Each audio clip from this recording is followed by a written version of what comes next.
येवला बाजार समितीला अजित पवार यांचं नाव द्या अशी मागणी ही सर्व पक्षांच्या शोकसभेमध्ये करण्यात आली आणि तो प्रस्ताव मंजूर सुद्धा करण्यात आलाय।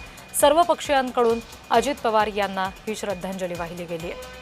अजित पवार यांना श्रद्धांजली अर्पण करण्यासाठी येवल्यामध्ये माधवराव पाटील शॉपिंग कॉम्प्लेक्स परिसरामध्ये सर्व पक्षांच्या उपस्थितीत शोकसभा आयोजित केली होती आणि या शोकसभेत येवला कृषी उत्पन्न बाजार समितीला अजित पवार यांचं नाव देऊन पुतळा उभारावा असा प्रस्ताव शरद पवार गटाचे प्रदेश उपाध्यक्ष माणिकराव शिंदे यांनी मांडला असता या मांडलेल्या प्रस्तावाला सर्व पक्षीय पदाधिकाऱ्यांनी कार्यकर्त्यांनी हात वर करून एकमताने मंजुरी दिली। याच शोकसभेचा आमचे प्रतिनिधी नरेंद्र बटाव यांनी आढावा घेतलाय, बघूया।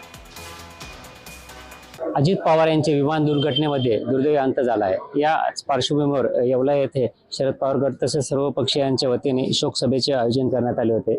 आपण बघितलं तर मोठ्या संख्येने यावेळी सर्व पक्षीय पदाधिकारी या ठिकाणी उपस्थित। आपल्यासोबत शरद पवार गटाचे प्रदेश उपाध्यक्ष माणिकराव शिंदे भाऊ शोकसभेचे आयोजन करण्यात आले। हो, आज या ठिकाणी शोकसभेचं आयोजन करण्यात आलं आणि वैशिष्ट्य म्हणजे सर्वानुमते येवला कृषी उत्पन्न बाजार समितीला स्वर्गीय अजितदादा पवार हे नाव देऊन त्या ठिकाणी अजितदादांचा पूर्णाकृती किंवा अर्धपुतळा जो योग्य असेल तो बसवावा असं सर्वांनी मान्य केलं।